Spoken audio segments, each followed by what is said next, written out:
Okay, so yeah, if you're a tech enthusiast, especially if you're Samsung fanboy, not really fanboy, but a Samsung fan, like me, or not like me because I'm not really a Samsung fan. Yeah, you should know that actually February 20th was a very important day because Samsung actually launched three new devices called the Galaxy S10. Now today we want to look at should you actually consider buying these devices, or if you're using some of the Samsung devices, should you consider upgrading to these new devices? I'm going to look at a few things that you should consider. That is the design, the battery, the camera, um, things like fingerprint and whatnot. So let's look at a bit of history here. If you remember, Samsung launched the Galaxy S8, which is more like, for me, it was actually the game changer because it brought the infinite display that Samsung calls the infinite display. Most of you remember, which was all a curved, which is a curved screen, and has the what do you call this? It's got a low bezel, which means it's got a less screen to body ratio. So when the Samsung S8 launched, it packed actually a 5.8-inch screen with the Samsung S8 Plus packing a 6.2-inch screen, giving you a 5 and 18.5 to 9 ratio. But then the Galaxy S10 comes through. Well, the Galaxy S9 had this almost similar specs to the Galaxy S10. I mean S8. So the Galaxy S10 comes through, and now it gives us a whooping 6.1 inch for the Galaxy S10 and the 6.4 inch for the Galaxy S10 Plus, giving us a 19 to 9 ratio. There's the Galaxy S10e. However, I'm not going to dwell much on this because if we're looking at the comparison, there's nothing to compare it with at the moment because it's sort of in its own league. So yeah, something to note again on the display is that the Samsung Galaxy S10 is coming with what Samsung is calling the infinite O display. Most of these phones, if you've noticed, they've got what they're calling the notch, the top thing where they're trying to really get the screen all the way up, but then where does the camera house? So Samsung decided we're not going to go with a notch, we're going to go with a cutout, with calling the infinite O display. Well, if if having a hole in the screen does not carry for you, so automatically that should tell you you can't upgrade to the new display. I mean, it's not like that would be, if basically that. Something to note, however, also is that on the design, Samsung decided. Remember, the S8 had a fingerprint at the back, or has a fingerprint at the back, which most of the people complain because so close to the camera. When you touch the fingerprint, you would actually touch the camera, make a date, and blah blah blah.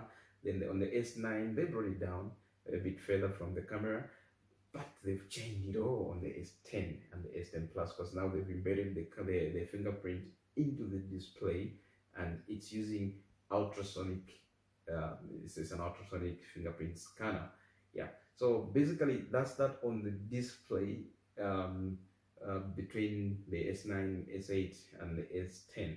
Let's look at something that you might consider as well if you want to upgrade that. I think, but doesn't bother people much.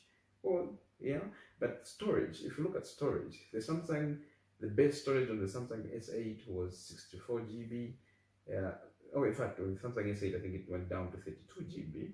Yeah, but the Galaxy S10 now, actually the best storage is 128 GB, and it goes all the way to 1 terabyte, a whopping 1 terabyte on the S10 Plus, which also houses a 12 gigabyte of RAM. Damn, man, I don't know if you need that. If you're gonna brag to your friends like, dude, I got a 12 gigabyte of RAM, maybe you need it. But yeah, apparently houses that, with the S10 and S10 Plus also having an 8 gigabyte of RAM as compared to the S8 and the S9, which had 4 gigabytes of RAM. The S8 had 4 gigabyte of RAM, and the S9 had actually 6 gigabyte of RAM. So yeah, so that's it on the storage. If you're gonna upgrade again, you might have to look at the camera, photos. You don't want to look good. I don't know. Am I looking good? Take a picture. Huh? Yeah. All right. So you might want to look good on your gram and on your Facebook and what. So the camera is one of the most important things right about now. In fact, I would say a lot of times that I've interacted with people, they'll tell me, they would ask me, how is the camera? How good is the camera?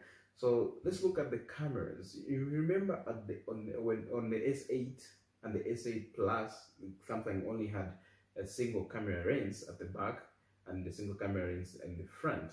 They switched it up, however, with the S9 Plus, where they introduced dual cameras. That's a 12 megapixel cameras. Um, They've taken it further this time on the S10 and the S10 Plus, where on the they have three, not one, not two, but three cameras at the back, having a 12, and a 16 megapixel camera.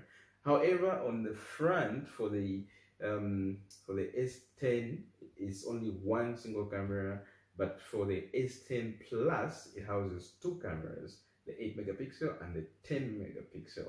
So that's like something very big actually to note as well.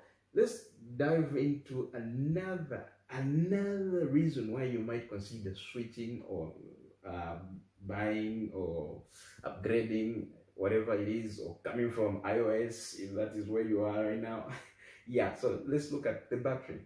I've owned an S8, I've owned an S8 Plus, a Note, what. I think so far the Note has got the best battery.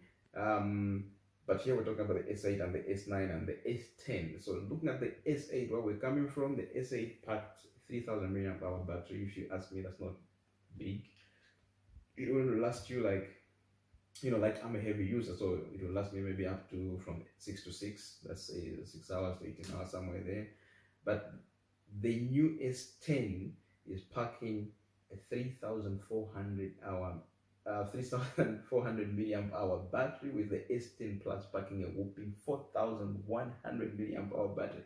Guys, I think that's juice. Samsung is not big on battery, but this time around I think they've gone on it. They've really taken. Another thing to note is that these devices, the S10 devices, actually have what they call reverse charging. I know we've got reverse charging on all these S8, S7, but we're talking about reverse wireless charging. So meaning if you've got accessories like earpods, or AirPods, AirPods. We're not talking about iPhone here, but yeah, if you've got accessories like headphones, wireless headphones, you can charge them by just touching them with your phone. I mean, how cool is that? But here is the bone of contention. We can talk about all these things, but the biggest thing right now is, are you gonna spend $899 to jump from your S8, or are you gonna spend $999 to jump from your S8 to your S10? Because apparently the S10 starts at $899, with the S10 Plus starting at $999.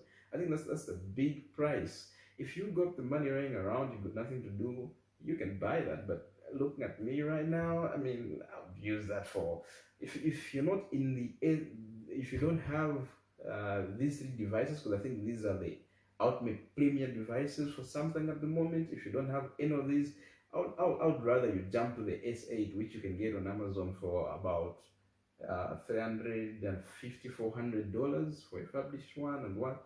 So, and moreover, with the coming of the S10, S10 Plus, I'm sure now most of these devices, the S8 and the S8 Plus, the S9, the S9 Plus, will actually even go much lower. I'll put some links in the description below for you to actually get to see the prices and whatnot.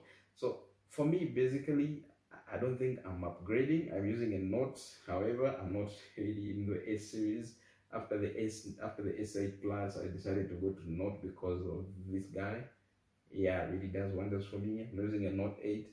I'd rather upgrade to the Note 9, because the price of the Note 9 right now is a bit lower than spending a whooping $999, guys. That's a Corolla in Zambia. Huh?